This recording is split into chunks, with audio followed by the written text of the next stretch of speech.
네, 주요 쟁점 법안과 함께 재표결에 붙여진 김건희 여사 특검법이 어제 국회에서 부결됐습니다. 여권 내 이탈표가 4표 나오면서 이제는 출구 전략이 좀 필요하다, 이런 목소리도 커지고 있습니다. 오늘 김기흥 전 대통령실 부대변인, 장현주 전 더불어민주당 법률위 부위원장 두 분을 모셨습니다. 어서 오세요. 안녕하세요. 네, 부결은 예상은 됐었는데 네. 따져보면 지금 4표 정도 국민의힘에서 이탈표가 나왔다, 네. 이렇게 볼 수 있는 건가요? 뒷맛이 개운치 않은 상황이고 예. 내 표에 대해서 제가 볼 때는 추경호 원내대표는 큰 의미를 두지 않는 것 같은데 제가 볼 때는 의미를 둬야 된다고 봅니다. 이게 다음에 표결을 했을 때 통과가 된다는 의미는 아니고요. 제가 볼 때 여러 가지 상황에 대해서 당내 이견이 있다는 걸 좀 보여주는 거고 저는 이 부분이 소위 말해서 한동훈 대표를 지지하는 쪽에서 조직적으로 움직였다 이렇게 보지는 않고요. 예. 당내에서 이견이 자연스럽게 나왔는데 그렇다고 해서 사람들이 이게 통과되는 부분, 그러니까 김건희 여사의 특검이 통과되는 부분과 이거에 대해서 문제가 있다는 거하고는 좀 다른 거 아닙니까? 여기에서 가장 어떻게 보면 중간 단계에서 필요한 게 어떻게 보면 김건희 여사의 어떤 사과 그 부분에 대해서 좀 필요하다는 거는 당내 어떤 일정 부분 목소리가 있다고 봅니다. 그래서 저는 김건희 여사의 어떤 사과가 필요하다 그런 쪽의 목소리가 반영된 투표 결과 아닐까 그렇게 생각해요. 네. 누군지는 전혀 알 수가 없는 네, 거잖아요. 예. 그죠? 누군지는 찾아낼 수는 없는데 그렇죠. 그런 분위기를 전하고 싶은 누군가가 찍었다, 이렇게 볼 수 있는데 어떤 의견이 반영된 거라고 볼 수 있을까요? 그렇죠. 저도 대변인님 말씀에 예. 공감하는데요. 사실 이게 무기명 투표이기 때문에 정확히 어떤 의원이 뭐 부결표를 가결표를 던졌는지 알긴 어려울 겁니다. 다만 우리가 합리적으로 추단해 본다면 국민의힘의 의석수가 108석인데 예. 반대가 104가 나왔다는 건 예. 적어도 4표는 이탈했다는 거고요. 그 4표 중에 2표는 적극적으로 찬성을 한 거고 2표는 뭐 무효나 기권표로 좀 소극적으로 당론에 반대했다 이렇게 볼 수 있겠습니다. 저는 사실상 이게 마지막 부결이 아닐까라고 예상이 마지막 됩니다. 부결이다. 그렇죠. 예. 이제는 정말 턱 밑까지 왔다라고 볼 수밖에 없는 것이고 8표가 이탈하면 대통령의 거부권이 사실 무력화되는 것인데 그중에 4표가 벌써 이탈을 했다라는 예. 것은 사실 대변인님 말씀 주신 것처럼 여권 내에서도 경고의 메시지가 나온 것은 분명한 것이고 저는 더 나아가서 이대로 계속 반복된다라고 한다면 다음에는 부결을 장담할 수 없다라는 메시지까지 나온 거라고 보입니다. 따라서 사실상 대통령실의 입장이 바뀌지 않는다라고 한다면 이번이 정말 사실상 마지막 부결이 아니었을까라는 생각 듭니다. 근데 저게 자칫 8표가 되면 가결되는 거잖아요. 그렇죠. 그러니까 저게 지금 뭐 추측해 볼 수밖에 없는데 개인 플레이일까요? 아니면 좀 조직적으로 역할 분담을 좀 했을까요? 어떻게 좀 추측해 볼 수 있는 겁니까? 아직은 뭐 여권 내에서 조직적으로 역할을 분담했다라고 볼 만한 근거는 없을 것 같습니다. 그런 것보다는 좀 개인적으로 뭐 당론은 정해져 있다라고 하더라도 국민의힘 내부의 의원들도 한 분 한 분이 다 헌법 기관으로서 여러 가지 국민들의 민심이라든지 이런 부분까지도 고려를 한 양심의 건투표였다라고 저는 생각이 들고요. 이번에 네, 그렇기 때문에 말씀하시죠. 예. 이번이 마지막 부결이 되었을 것이고 만약에 이러한 경고 메시지에도 대통령실이 반응하지 않는다라고 한다면 다음번에는 결과를 장담할 수 없을 것 같습니다. 한동훈 대표도 이번에 부결이 맞다라고 답을 하면서 민주당이 또 발의하면 어떻게 할 거냐, 그 질문에는 머뭇거렸거든요. 네. 그러니까 이 스케줄을 보면 예. 민주당이 아무리 빨리 해도 제가 볼 때는 10월 말이나 11월 정도 될 텐데 그 사이에 일정 부분 여러 가지가 있기를 바라는 마음에서 저는 얘기를 했다고 보고요. 뭐 찬성을 하든 아니면은 뭐 무효를 하든 기권을 하든 그 표가 지금의 민주당이 발의한 김건희 특검법이 통과돼야 된다는 생각으로 저는 그렇게 투표 행위를 했다고 보지는 않습니다. 예. 그러니까 결국은 앞서 말씀드린 것처럼 어떤 변화가 필요하고 예. 그 변화의 어떤 가장 중심되는 게 김건희 여사의 사과인데 네. 예, 특검의 내용 중에 여러 가지가 있지만 그중에 이제 정치적인 공세가 다분하다고 봅니다. 다만 이제 명품백을 수수한 부분은 이거는 법적인 걸 떠나서 국민들 눈높이에서는 받은 거는 부적절한 거 아닙니까? 예. 이거에 대해서 여사가 좀 진솔하게 해야 된다. 왜냐?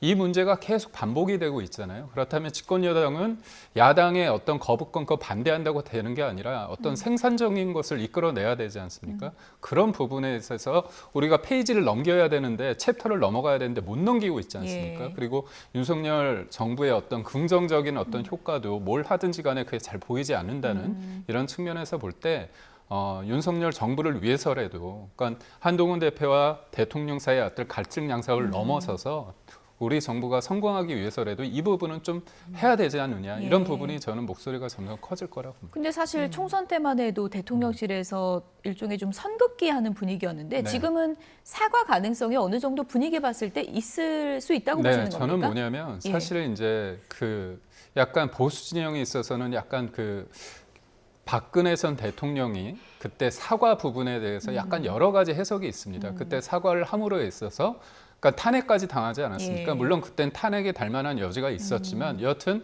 사과를 했을 때 민주당의 어떤 공세가 예. 그래? 인정하는구나 이게 아니라 소위 말해서 인정하네 하면서 더 공세적으로 나갈 수 있기 때문에 이 부분에 대한 정무적인 판단이나 그런 것들이 좀 있는 것 같아요. 예. 근데 저는 그런 걸 떠나서 이 부분에 있어서는 국민을 믿고 그다음에 국민들이 김건희 여사의 여러 가지 의혹 중에서 정치적인 공세가 다분하다는 걸 알고 계시거든요. 그래서 예.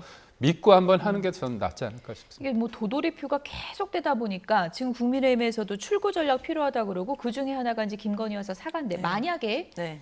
진심 어린 사과를 한다면 민주당도 재발의하는 그 시나리오를 접을 수 있는 건가요? 아니면 그래도 상관없이 하는 건가요? 글쎄요, 이제 김건희 여사가 사과를 하신다면 그 사과는 국민들에 대한 저는 최소한의 도리라고 생각합니다. 당연히 대통령의 배우자로서 부적절한 처신이 있었기 때문에 그것에 대해서 당연히 국민들께 또 진솔하게 사과할 필요 있다고 생각이 드는데요. 이 사과와 그리고 형사처벌 그리고 또 수사 과정과는 또 별개의 문제인 예. 것 같습니다. 따라서 민주당에서 지금 이야기하고 있는 김 여사에 대한 특검법 의혹들은 뭐 명품 백서수 의혹만 있는 것은 아니거든요. 뭐 도이치모터스 주가 조작 사건도 있는 것이고 최근에 불거지고 있는 공천 개입 의혹도 있는 것이기 때문에 사실 김건희 여사가 뭐 명품백 수수에 대해서 사과를 한다라고 해서 특검법 발의 움직임이 저는 없어질 것 같다라고 생각하지 않습니다. 다만 그럼에도 국민의 도리이기 때문에 국민께 대한 도리이기 때문에 사과는 하셔야 될 것 같고 사과를 해야만 국민의힘에서도 뭐 다음번에 다시 또 재표결에 왔을 때 뭐 부결을 시키자라는 당론을 정할 명분 정도는 될 수 있지 않을까 생각됩니다. 네. 뭐 당정 간의 문제도 있겠고 지금 국민의힘 내부적으로는 김대남 녹취록 파문이 계속 커지고 있습니다. 대통령실 출신이죠. 김대남 전 행정관이 좌파 유튜버의 한동훈 대표를 향한 공격을 사주했다는 논란인데요. 먼저 어떤 내용인지 다시 한번 좀 듣고 오겠습니다. 그 70억 여론조사를 하는데 총선용 여론조사는 해야 되는 거거든. 근데 그 중에 또 뭐 두 건은 자기 본인이 대권 주자로서 무슨 이런 세명 조사를 했나 봐. 대통령 되려고 뭐 어쩌고 점수부터 뭐 거기서 대회할 때부터 이제 수작을 했다. 이렇게 만연해 해주면 되고 이쪽에서는 거꾸로 당대표는 당대표로서의 역할을 해야 되는데 이게 무슨 대선 주자 벌써부터 그렇게 하면 이 사심을 가득 차고 있는 인간이다. 뭐지 우리는 하겠지. 싸우고 우리가 한동훈 때문에 지금 진짜로 야 죽으려고 하더라고. 야 니네가 이번에 그거 잘 기획해서 서울에서 치면 너희 여사가 니네 야 이병수 씨야 그러니까 들었다 놨다 했다고 좋아하겠는데. 이완용은 나라를 팔아먹었지만 김대남은 진영을 팔아먹었구나. 개인 플레이인지 아니면 팀 플레이인지 그거 밝히는 게 핵심이다. 진상조사를 할 수도 있겠지만 이걸 대표의 워딩으로 이렇게까지 대표 측근들이 모두 나서서 이렇게 큰 이슈를 키워야 되느냐. 결과적으로는 당의 해당 행위가 되지 않나요? 네, 김대남 전 행정관 녹취록 그리고 당내 반응까지 좀 들어봤습니다. 김대남 전 행정관 뭐 많은 분들에게 익숙한 사람은 아닌데 대통령실 출신으로 지금 알려져 있는 사람이고요. 한동훈 대표 공격 사주를 한 정황이 담겨 있는 녹취까지 저희가 들어봤는데 뭐 어떤 사람이고 왜 이런 행동을 했는지 맥락을 어떻게 이해를 해야 되는 겁니까? 우선 저도 뭐 대통령실에서 일했기 때문에 이런 녹취가 나온 부분, 이런 논란이 불거진 부분에 대해서 제가 되게 속상하고 화도 나고 그렇습니다. 사실 정권 교체를 위해서, 그러니까 윤석열이라는 한 개인을 위해서 저희가 대선 때 그렇게 노력한 게 아니라 정권 교체에 대한 어떤 국민중의 여망 때문에 한 거잖아요. 그런데 여튼 본인이 공천에 대해서 뭔가 받지 못했다는 이유로 대통령과 여사에 대해서 부정적인 얘기를 하고 급기야 이제 전당대회에서 한동훈 대표를 이렇게 조직적으로 한동훈 대표의 말을 빌리자면 좌파 유튜버 아주 극단에 있는 쪽에다 이렇게 사주했다는 거 아닙니까? 게다가 저는- 또 이명수 기자잖아요. 네, 그렇습니다. 예. 그렇기 때문에 더 화가 나고 저도 이제 좀 그런데 이분은 사실 뭐 선거 때부터 제가 알고 있는 분입니다. 이분은 이제 건설 쪽에서 일을 하셨고 그래서 이제 이른바 우리가 그런 표현을 하잖아요. 부침성이 좋고 사거리가 좋다는 말을 하지 않습니까? 그렇기 때문에 이분이 조직 쪽에서 일을 하셨습니다. 그러니까 이분의 이 어떤 지금 나왔던 논란 때문에 이분이 선거 때 열심히 했던 부분과 대통령실에서 근무했던 모든 것들을 부정하기는 그렇지만 그럼에도 불구하고 저는 부적절하다고 보고 있고요. 저는 이 논란이 사실 저는 뭐 100% 단언할 수는 없지만 저도 선거 때 일을 해보고 그다음에 대통령실의 여러 가지 어떤 시스템을 봤을 때 이분이 여사의 어떤 지침, 누군가 대통령실의 지침을 받고 이렇게 했다. 이건 제로라고 볼 수 있습니다. 왜냐? 이분의 위치상 대통령과 여사와의 관계 속에서 뭔가 그럴 수 있는 상황도 아니고요. 이분이 안타깝게도 대통령과 여사에 대해서 5시간 녹취 내용을 보면 많은 부분을 부정적으로 표현하고 있지 않습니까? 그런데 어떻게 이분 대통령실을 위해서 이렇게 하느냐? 그리고 무엇보다도 앵커님께서도 말씀하셨지만 이명수 기자가 어떤 대통령실과 지금 현 정부의 어떤 존재인지는 다 알고 있지 않습니까? 만약에 팀 플레이를 했다, 조직적으로 했다고 하면 김대남 전 행정관이 누군가 상의를 했겠죠. 그렇다면 이런 얘기를 이명수 기자한테 얘기를 했다. 그러면 그 보고를 받은 사람이 야, 너 미쳤냐 이럴 거 아닙니까? 그러니까 사실 팀 플레이는 있을 수 없고요. 그럼 그럴 수도 어떤 없는 목적 때문에 저랬다고 저는 보세요? 그렇습니다. 보면 본인이 여러 가지 이제 이분이 뭐 지역 후배라고 그러더라고요. 처음에는 그랬을 거라고 봅니다. 뭐냐면 김건희 여사 쪽하고 이분이 여러 시민단체 그분들과 이렇게 해서 소위 말해서 어떤 조직과 그런 것들을 하는 데 있어서 김건희 여사에 대해서 되게 공격적이지 않습니까? 근데 뭐 전화가 된 김에 그거에 대해서 얘기를 했을 때 자기의 어떤 그러니까 본의가 아니라고 얘기를 했다고 합니다. 그러다 보니까 친해졌겠죠. 그러니까 뭔가 소위 말해서 상대가 있었는데 적이었는데 우리 편으로 만들고자 하다 보니까 뭐 여러 가지 얘기를 했고 저는 부적절합니다. 그게 좋다는 게 아니라 할 수 없는 얘기를 한 거고 전 비판을 받았는데 개인의 일탈인데 이게 점점 불거지면서 이거는 우리만의 문제가 아니라 지금의 야당이 이걸 대해서 호재로 보고 있지 않습니까? 저는 사실 규명은 해야 된다고 봅니다. 다만 이거에 대해서 미리 지레짐작으로 크게 확대해서 이건 뭐 뒤에 뒷배가 있다, 대통령이 뭐 했다 이렇게 나가는 건 사실 제가 그대로 말씀드리겠습니다. 좌파 유튜브의 아주 극단적인 쪽에 사주를 한 거잖아요. 불쾌하잖아요. 근데 이 보도 어디에서 했습니까? 서울의 소리에서 했잖아요. 그렇다면 그쪽에 어떤 의도가 있지 않습니까? 그렇다면 우리 입장에서 무턱대고 하나가 되자가 아니라 충분히 개인적인 플레이라고 할 수 있는 정황도 많은데 과하게 지금부터 팀 플레이다, 뒷배가 있다 이렇게 해가는 건 너무 나갔다. 그렇게. 개인의 일탈이다. 대통령실에서도 윤석열 대통령 부부와는 친분도 없고 무관하다라는 입장을 공식적으로 밝혔는데 어쨌든 행정관을 지냈던 사람이 나와서 한 일이기 때문에 이게 어떻게 보면 대통령실 공직기관과도 관련이 있는 거 아니냐. 이게 무관하다고 선을 그을 수 있는 일이냐. 이런 반론도 만만치가 않습니다. 그렇죠. 일단 김대남 전 행정관이 대통령실에서 근무를 했었고 또 그 이후에 행적들을 본다라고 한다면 뭐 전당대회 이후에 바로 뭐 서울보증보험의 상근감사 자리를 갔다는 거 아니겠습니까? 사실 뭐 건설 분야에서 활동하신 분이라고 알려져 있고 금융 경력은 전무하다라고 하는데 어떻게 서울보증 상근감사 자리를 바로 갈 수 있었는지에 대해서도 야당으로서는 좀 의혹들이 많이 있습니다. 특히 말해서 지금 계속 문제가 되고 있는 공격 사주, 그러니까 한동훈 대표에 대해서 공격을 사주하고 이런 부분들이 실현이 되니까 보은성으로 인사를 받은 것 아니냐라는 의혹까지 지금 나오는 상황이거든요. 아무래도 이번 국감에서 뭐 운영위 차원에서라도 뭐 김대남 전 행정관을 지금 증인으로 불러서 물어봐야 된다 이런 얘기까지 나오고 있는 상황입니다. 따라서 일단 이 인사에 대해서도 적법했는지 그리고 이 인사에 개입한 사람은 누구인지에 대해서도 저는 진상조사가 이루어질 거라고 생각이 들고요. 그리고 물론 개인의 일탈일 수도 있겠지만 일단 한동훈 대표와 그 국민의힘 입장에서 감찰을 시작한 것이고 또 친한계에 속하신 뭐 의원님들 입에서는 지금 이것이 그냥 단순히 개인의 일탈이 아니라 배후가 있는 것 아니냐 이런 의혹들이 나오고 있는 상황이기 때문에 저는 당내 감찰 과정에서 뭐 배후가 있다면 그 배후에 대해서도 어느 정도 밝혀낼 수 있을 거라고 생각됩니다. 예민한 전당대회 기간에 한동훈 대표 공격을 사주한 배경, 그 동기가 무엇인지 이것도 하나의 축으로 궁금하지만 또 하나가 말씀하신 것처럼 물론 뭐 캠프에서 고생한 사람들 공기업 가는 거는 전에도 많이 있었지만 이 서울보증보험 상근감사라는 자리를 갈 만한 직위도 아니고 좀 간 과정도 석연치가 않다는 의견이 많은 것 같거든요. 이건 좀 들여다봐야 될 것 같습니다. 우선적으로 국민의 눈높이에 맞지 않고요. 예. 많은 분들이 볼 때 부적절하다고 봅니다. 근데 제가 이분을 옹호하자고 하는 얘기는 아니고요. 예. 제가 이제 그쪽 입장에서 좀 얘기를 한다면 뭐냐면 이분이 예. 상급이란 걸 받았지만 사실 저희가 대통령실에서 상급이란 자리가 그렇게 낮은 거는 아닙니다. 그리고 또 하나 뭐냐면 저희가 처음에 2022년 5월에 이제 윤석열 정부가 시작됐는데 예.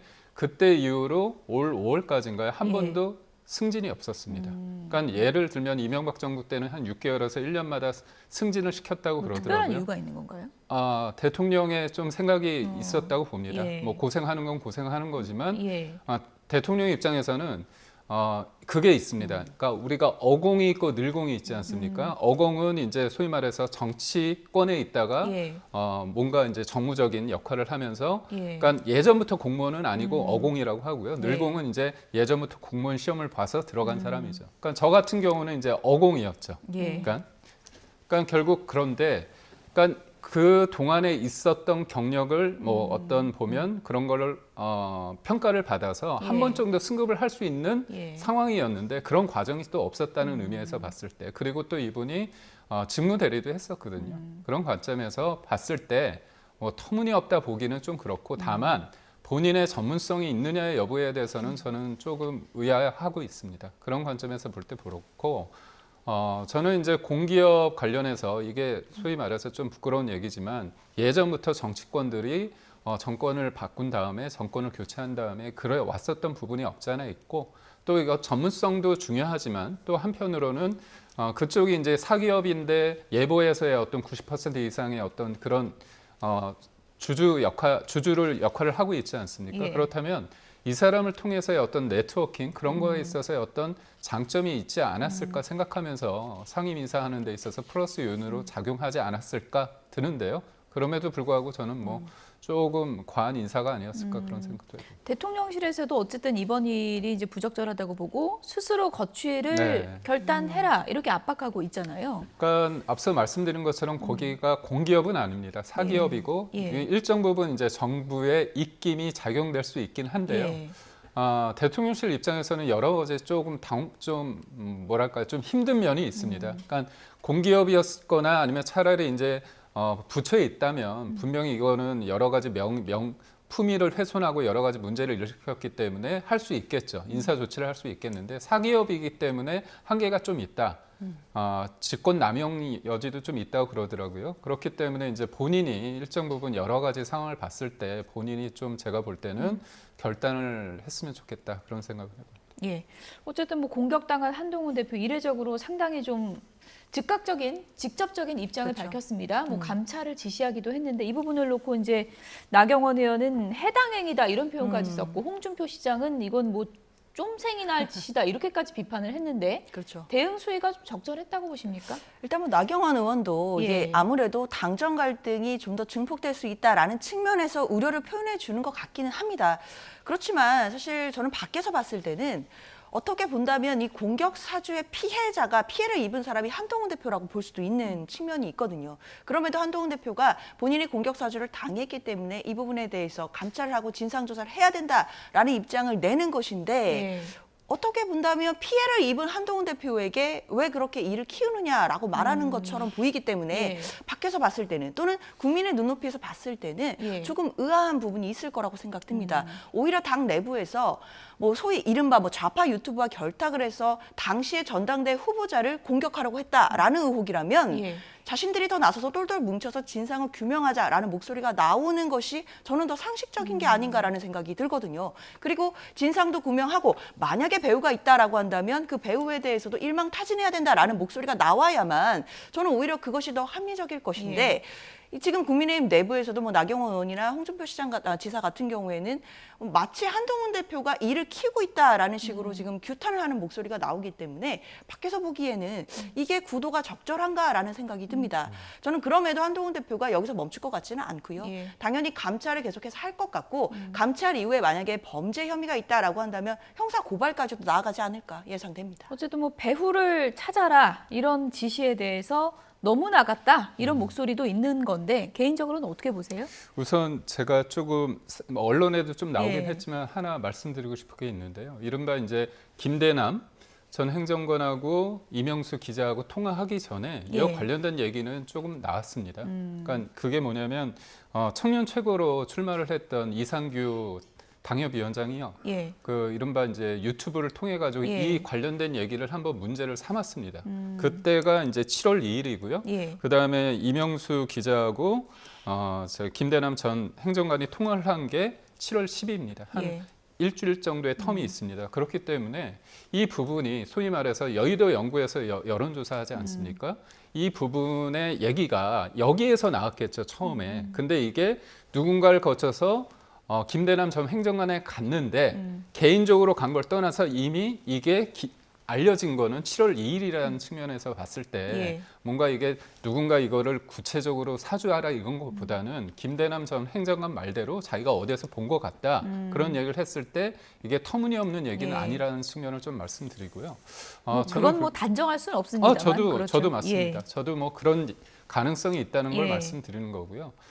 저는 지금의 상황이 상대가 있는 상황 아닙니까? 그렇다면 제가 만약에 한동훈 대표라면 참 어렵습니다. 저도 개인적으로 이렇게 되면 굉장히 불쾌하고 화가 날 것 같고요. 진상조사 하는데 예. 다만 이제 주변에 다른 분들이 말을 한마디씩 더 거들고 있지 않습니까? 그러다 보면 대통령실과 한동훈 대표 간의 그 간극이 더 벌어지는 상황이 연출될 수밖에 없다. 이런 측면에서 참 어렵습니다. 가정이라는 건 어려운데 예. 이러면 어땠을까 싶어요. 만약에 한동훈 대표가 이런 상황이 됐으면 예. 전대 과정에서 저에 대해서 비난하시고 저를 지지하시는 분들이 있는 걸 안다. 이런 터무니없는 고발 사주도 들어왔다. 공격, 제보 예. 이런 것도 들어왔다고 한다. 그렇지만 저는 뭐 믿는다. 그러면서 이걸 한번 큰 틀에서 그냥 넘어갔으면 포용했으면 제가 예. 볼 때는 지금 한동훈 대표나 아니면 윤석열 대통령에 대해서 우리 국민들이나 지지자들 입장에서는 왜 서로 왜 그럴까 그런 부분에 있거든요. 그래서 위기가 있을 때 분리할 때 큰 틀에서 내가 양보하거나 했을 때 한동훈 대표가 이런 상황에서도 이렇게 하는구나 하면 더 플러스가 되지 않았을까 네. 하는 생각이 드는데요. 뭐 예.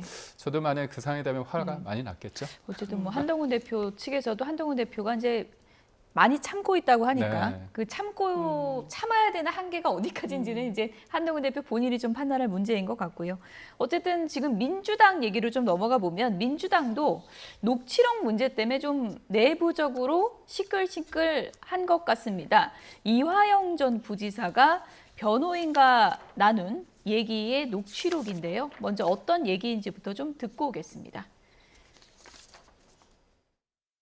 법원에 로비했고 변호사 밑에 구체적인 액수도 좀 나오고 민주자 쪽이 후원금을 냈고 저는 사실을 굉장히 두려워. 그거보다는 김성태가 폭로하겠다는 게 더 커요. 말씀이 크고. 그게 뭐예요? 절대 말씀하시면 안 됩니다.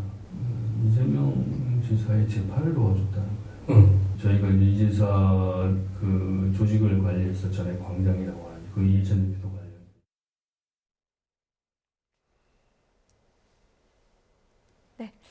보신 대로입니다. 이화영 전 부지사가 변호인과 구치소 접견 때 나눈 내용이 박상용 검사 탄핵 청문회에서 공개가 된 겁니다. 주진우 의원이 이제 공개를 한 거고, 뭐 이 녹취록을 어떻게 입수했는지 정확히 저는 모르겠지만 이 녹취록을 이화영 전 부지사 변호인 측이 법원에 낸 건 맞는 건가요? 일단 그렇게 알려져 있습니다. 예. 그러니까 이화영 전 부지사의 구치소 접견 과정에서 변호인 예. 접견 과정에서 나눈 대화인 것인데 이게 이제 녹취가 되어서 최근에 법원에 제출이 되었다 이렇게 알려져 있습니다. 그렇기 때문에 민주당 입장에서는 이 녹취록은 법원에 제출돼서 이제 소수의 사람들만 접근할 수 있음에도 불구하고 예.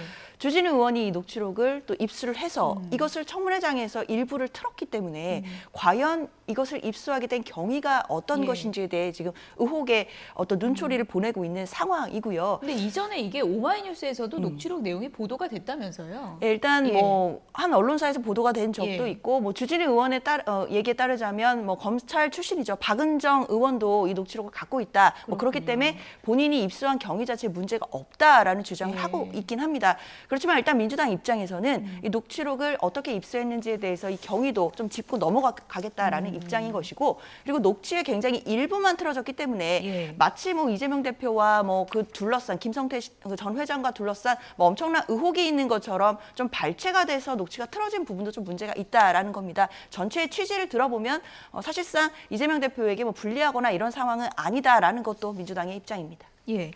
뭐 짧은 녹취고 사실 전체 녹취를 듣지 않았기 때문에 이 정황을 저희가 이해는 할 수는 없습니다만 나오는 그 단어들이 간단치가 네. 않거든요. 법원 로비, 변호사비 대납 이런 얘기가 나오고 뭐 정치 자금 관련 얘기도 네. 좀 나오는 것 같고요.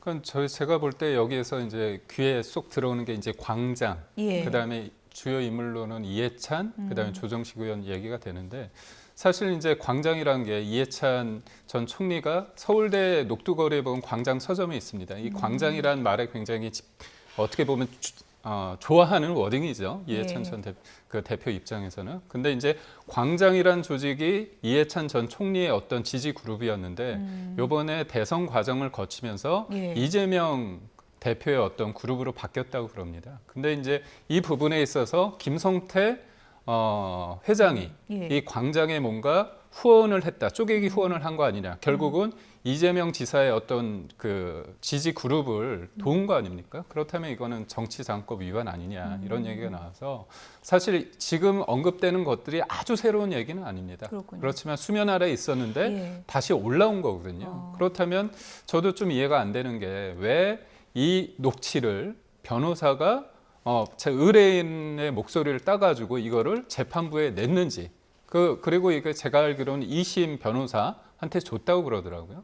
그렇다면 제가 알기로는 변호인은 그거 녹취 못하는 거로 알고 있는데 이게 왜 그럴까? 그래서 저는 두 가지 관점에서 볼 때 이 부분에 대한 어떻게 보면 이제 국민의힘에서는 고발을 해서 예. 뭔가 수사가 될 거고, 예. 또 하나의 측면은 참 고발할 계획인 겁니까? 저는 그러지 않을까 예. 싶습니다. 아무래도 이제 이 부분에 대해서 의혹은 있고 그거에 예. 대해서 이제 수사기관이 수사를 해야 되기 때문에 그건 당연한 수준이라고 보고 있고요. 또 하나는 이게 어떻게 보면 이재명 대표의 방탄을 위해서 제가 볼 땐 이화영 피고인의 동무대를 만들어준 거 아닙니까? 근데 혹을 떼려다가 혹을 하나 더 붙인 꼴이 되지 않느냐. 예. 그래서 과도하게 힘을 쓰려다가 되치기 당한 형국이 아닌가, 그렇게 사실 뭐 생각합니다. 박상용 검사 탄핵 청문회라서 박상용 검사가 뭐 해외 연수 중이라 직접 나오진 않았는데 박상용 검사 얘기가 아니라 이화영 전 부지사 얘기 쪽으로 논란의 중심이 지금 쏠린 분위기는 맞는 것 같고요. 일단 녹취록에 보면 이제 몹시 두렵다라는 네. 표현을 언론이 이제 많이 주목을 했는데 아무래도 뭐 추정이긴 하지만 김성태 부회장 관련 진술에 대해서 상당히 좀 예민하게 반응하고 있는 그런 분위기는 읽을 수 있는 거죠. 그렇죠. 뭐 전체 녹취를 아마 들어보고 맥락을 따져봐야 될 것이면 분명해 보입니다. 예. 다만 그 두렵다라는 것이 사실 어떤 맥락에서 나왔는지 뭐 정확하지는 않지만 적어도 이 전체 취지를 들어보면 아마도 이화영 전 부지사가 상당히 압박이라든지 여러 가지 두려움을 느끼고 있었다라는 것을 아마 그 변호인들이 좀 강조를 하기 위함인 것 같습니다. 그러니까 변호인 측에서는 이화영 전 부지사가 그동안 진술에 대해서 회유와 압박을 당하고 있었다라는 주장을 계속해서 하고 있기 때문에 그것을 뒷받침할 수 있는 녹취가 아닌가라는 또 추측이 들고요. 뭐 여러 가지 나오고 있는 뭐 광장에 자금이 지원되었다 뭐 이런 부분들 같은 경우에는 사실 이 녹취가 작년 7월에 이루어진 것이고 예. 제 개인적으로 추측해 보자면 만약에 정말 여기서 엄청난 혐의점이 있거나 이게 뭐 수사에 단서가 되는 부분이 있었다라고 한다면 이미 검찰에서 입수를 해서 수사를 하지 않았을까라는 또 예상도 할 수 있거든요. 예. 따라서 이 녹취 자체가 뭐 이재명 대표나 뭐 이화영 전 부지사의 어떤 혐의 자체를 다시 증가시키거나 이럴 가능성은 현재로서는 없어 보입니다. 예, 어쨌든 뭐 이화영 전 부지사도 지나치게 짜깁게 돼 있다 이렇게 이제 주장을 한 상황인데 법원에 제출이 된 거니까 이게 사법부가 그 녹취록 내용은 판단을 할 것 같습니다. 여기서 마무리하겠습니다. 김기흥 전 대통령실 부대변인, 장현주 전 민주당 법률위 부위원장 두 분이었습니다. 고맙습니다. 고맙습니다.